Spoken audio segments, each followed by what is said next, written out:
De ces énormes tas d'ordures sont retrouvés. Eh bien, ce matin, s'est ouvert le procès de 10 hommes. Ils sont soupçonnés d'avoir organisé un vaste trafic de déchets en Lorraine et ailleurs. À Redange, pour nous, Guillaume Gruber et Christophe Annès. Ça c'est sûr, là, au plus haut, ouais, on est presque à 3 mètres. Là.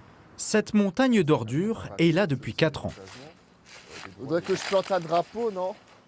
Des déchets ménagers, industriels, ils ont tous été déversés ici par la même entreprise. Ce trafic était très organisé.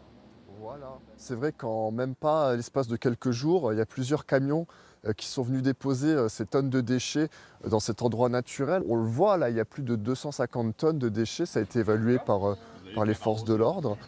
L'impressionnante décharge sauvage est à moins de 100 mètres de la maison de Jessica.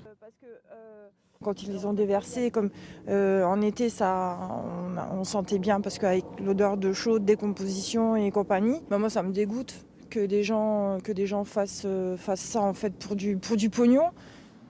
Car il s'agit bien d'un trafic international. En tout, 10 000 tonnes de déchets seraient passées de la Belgique à la France.